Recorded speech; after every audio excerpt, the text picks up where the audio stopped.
This is the second in a series of 11 reviews focusing on the most prominent games to be developed by Naughty Dog. I'd have to recommend starting with my review of the first Crash Bandicoot if you've not seen it. This review for Crash Bandicoot 2 will analyse the entire game in depth. Those who've played the game will get the most from this video. Crash Bandicoot 2 Cortex Strikes Back was developed by Naughty Dog and released in 1997 for the PlayStation. After the massive success of the first game, Crash became PlayStation's de facto mascot, and a sequel was inevitable.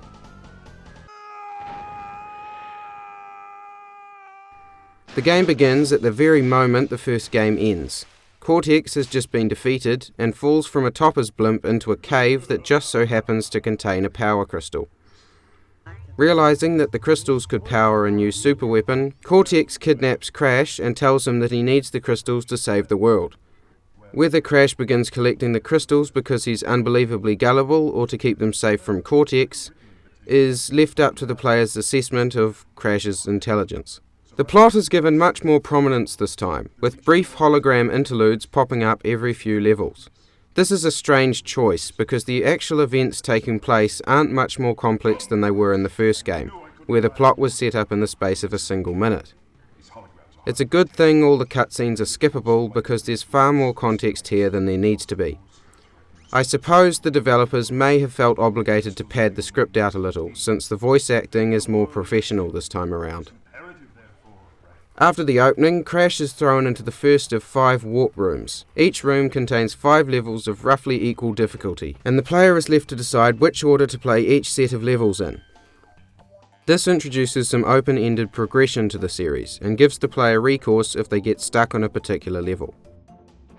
I critiqued the first game's controls heavily in the previous review, so it's only fitting that I get right down to the ways they were improved for the sequel. In Crash 2, the player has a new way to interface with the game, and it could only ever be called a massive improvement. Crash can now be controlled with an analog stick. PlayStation's first dual analog controller had been released in the year between Crash 1 and 2, and Naughty Dog jumped at the opportunity to add analog movement to their 3D platformer.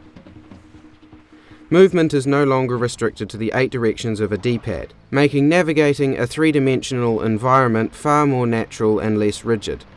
As a result, the game is much easier to appreciate from a modern perspective, since the player doesn't have to adjust to an archaic control scheme. The controls will be immediately familiar to almost everyone who plays games.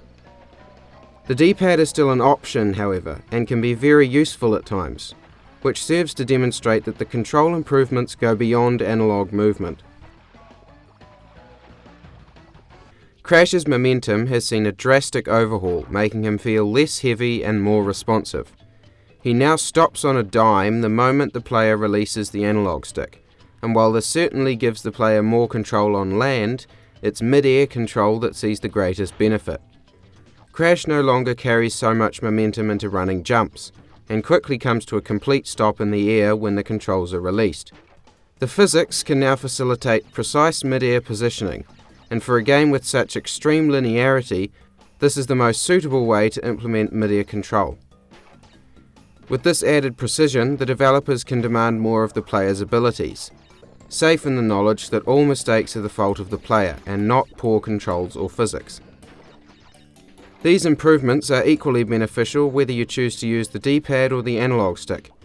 The D-pad is as useful as ever for 2D sections, which make a return here, but is sometimes also a better option than the analog stick for some 3D stages, like the very angular ruins levels.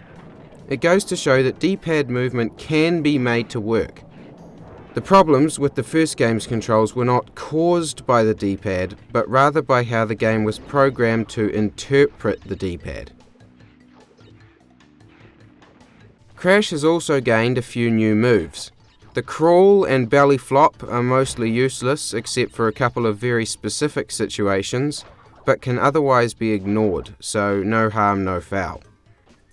Better is the slide move, which adds a new element to combat when Crash comes up against an enemy that can't be defeated by a spin attack or a jump to the head. The slide gets put to good use in the last handful of levels, where the enemies are at their most adaptive.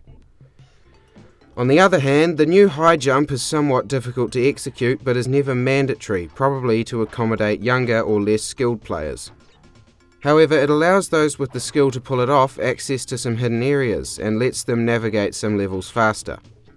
It's an elegant addition because it raises the skill ceiling but also doesn't negatively impact those who can't get the hang of it.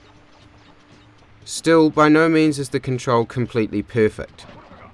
Movement with the stick can feel a little fast and loose by today's standards. This was Naughty Dog's first ever attempt at analog input after all. Despite my praise, jumping controls also still aren't quite where I'd like them to be.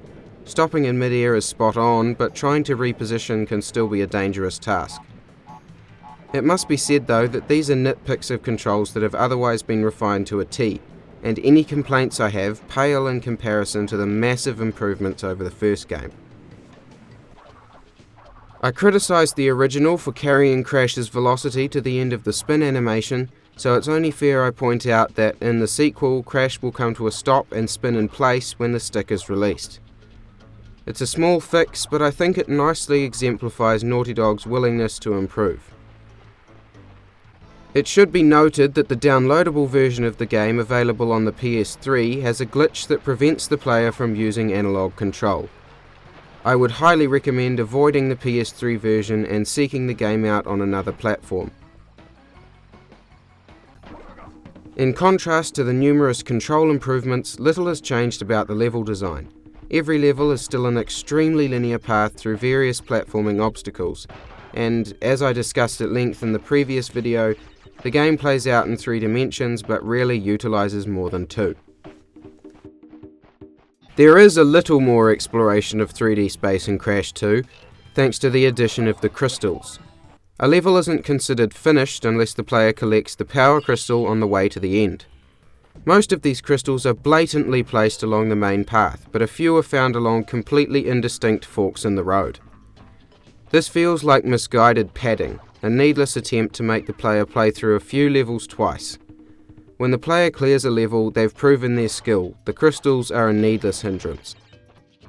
Crash 2 otherwise follows the same progression as the first game, cycling through different gameplay variants to keep the player engaged. A lot of these styles returned from the first game, but there's even more variety this time around. The first 2 levels use the familiar behind-the-back design and serve to get the player acclimated to the new controls. While the first game kept 2D levels and 3D levels separate, here the second level places a 2D section in the middle. This isn't anything groundbreaking, but it gives the level design a little unpredictability. The game can transition between camera perspectives at any time. The third level reuses the river theme from the first game, but this time Crash jumps on a jetboard and rides his way upstream. Of all things, the jetboard is probably the weakest point for the game's controls. It feels loose and unwieldy.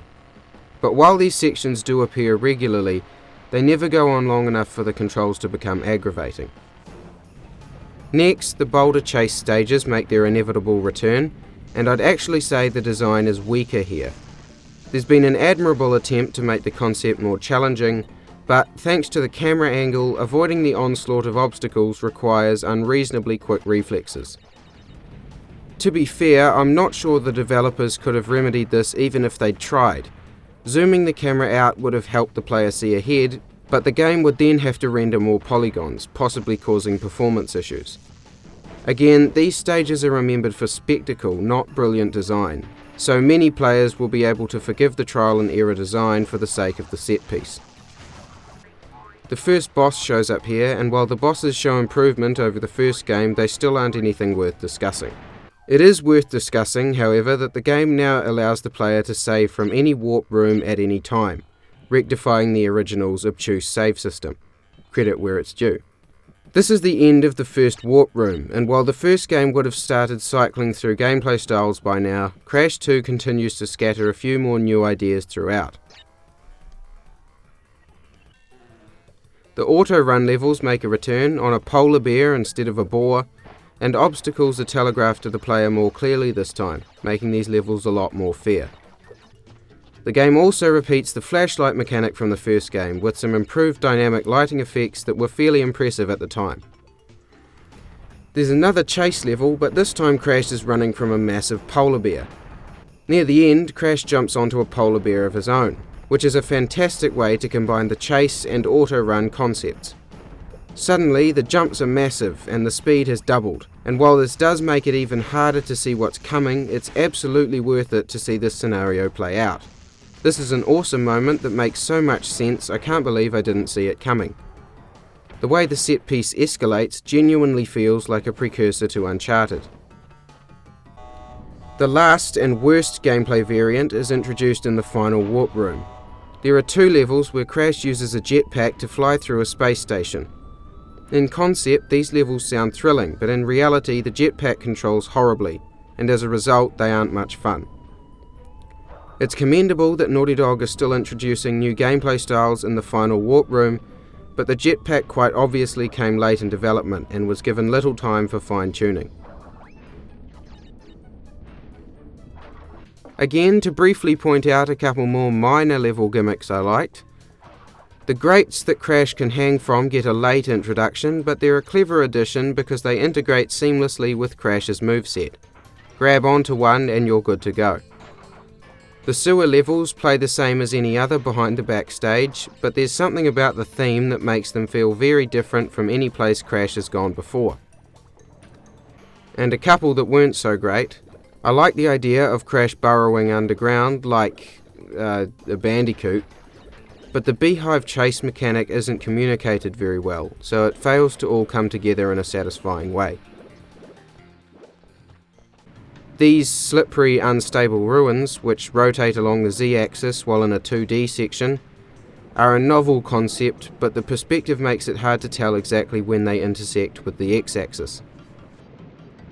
The game ends with an absolutely atrocious final boss that has Crash chasing Cortex with a jetpack.